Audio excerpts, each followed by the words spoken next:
Comment prendre le contrôle de ces rendez-vous commerciaux grâce à la méthode OPA. La méthode OPA, c'est une manière ultra efficace de démarrer ces rendez-vous commerciaux. Aujourd'hui, il y a 74% quand même des prospects qui trouvent que les commerciaux les abordent d'une manière complètement indifférenciée, tout le monde se ressemble, les pitchs on leur sert de la même manière. Alors c'est fatigant pour eux et en même temps, c'est une super opportunité pour les commerciaux qui sauront se distinguer de la moyenne et faire un rendez-vous commercial. Ça commence par cette méthode OPA, qui soit exemplaire, qui soit remarquable. Ce sera un super vecteur de différenciation pour eux. Donc pour vous permettre à vous aussi de vous démarquer et de démarrer sur les chapeaux de roue, je vous propose tout de suite de voir ce qu'est la méthode OPA, comment on s'en sert avec des exemples vraiment concrets.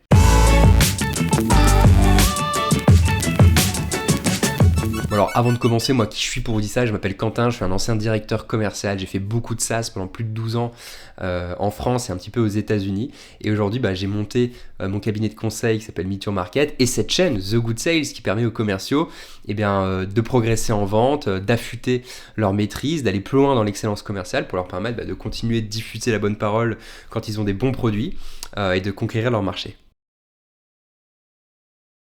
Alors cette méthode OPA. OPA, c'est 3 lettres. O, objectif, P, plan, A, accord.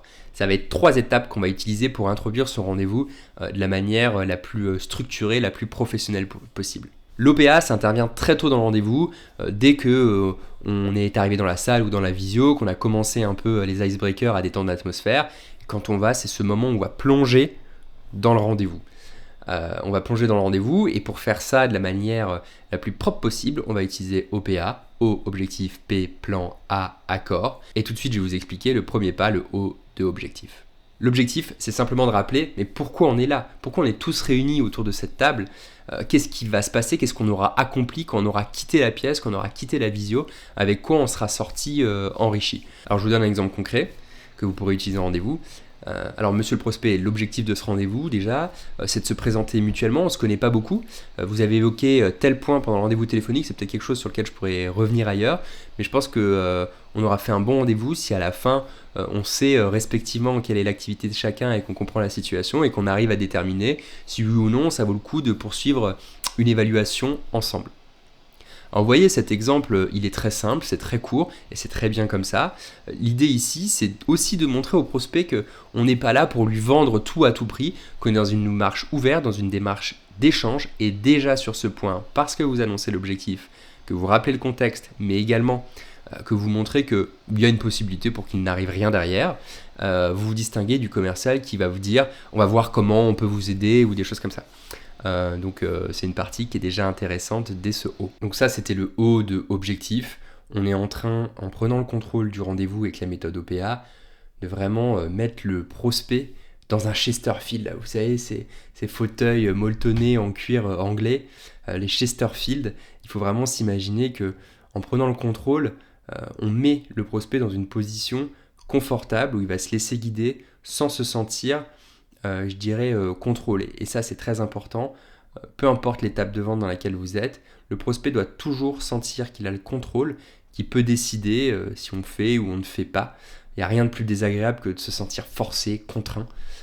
Donc ça va être un exercice, c'est toujours être dans la proposition et dans l'ouverture au service du prospect. Pourquoi je prends cet exemple de fauteuil Chesterfield? Je fais un peu une référence au monde du luxe et peut-être de la restauration plutôt, où vous savez, quand vous allez dans un grand restaurant, vous êtes accueilli, on vous propose d'enlever votre manteau, on vous propose de vous mettre à telle table.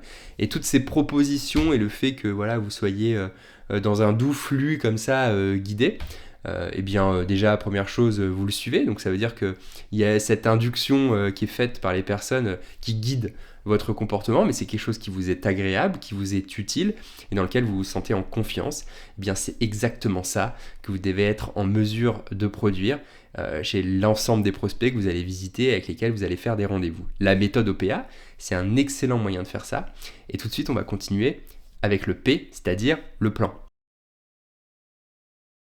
Évidemment, vous venez de présenter l'objectif et maintenant quelque chose de très logique va venir, c'est le plan d'action. Comment on va atteindre cet objectif, de se connaître, de comprendre la situation de l'un et de l'autre pour au final déterminer si une évaluation plus profonde d'une collaboration éventuelle est une bonne idée. Et le plan, il va être simple. Je vous donne un exemple. Ce que je vous propose, c'est que Après s'être présenté dans un premier temps, je vais enchaîner sur les questions qui me sont venues depuis l'appel et peut-être mieux comprendre la situation actuelle. Ensuite, je vais vous montrer ce qu'on fait chez Meet Your Market, chez The Good Sales. Et puis à la fin, on va se garder un temps pour les questions, échanger pour clôturer ce rendez-vous. Donc ça, c'est le plan. 3 parties, très simple. D'abord, ensuite, enfin. D'abord, je vais poser des questions et on va rentrer en fait dans ce qu'est la phase de découverte. Ensuite, je vais vous présenter mon produit. Toujours la présentation de ce que vous faites après la présentation du client, parce que sinon vous naviguez à vue. Ça, c'est un point que vous connaissez sans doute déjà, mais qui est extrêmement important. Et enfin, garder cette partie de questions, d'échanges un peu libre, qui est rassurant, qui laisse de l'espace au prospect s'il en a besoin. Vous remarquez que la partie présentation, j'en fais pas une partie, mais j'indique qu'à un moment donné, il va y avoir un tour de table et on verra dans une autre vidéo pourquoi c'est extrêmement important. Maintenant le A de accord. Puisque on vient de finir le plan, encore une fois, on va mettre le prospect dans une situation de choisir, on lui montre qu'il continue d'avoir le contrôle et on le fait d'une certaine manière. Monsieur le prospect, est-ce que ça vous convient? Donc en fait, je viens de finir mon objectif et je vais poser la question. Est-ce que ça vous convient? Le prospect va vous dire oui ou non, peut-être qu'il va vous dire non. S'il vous dit non, ne paniquez pas, le prospect va vous faire une contre-proposition et en faisant une contre-proposition, il s'approprie le plan que vous avez proposé.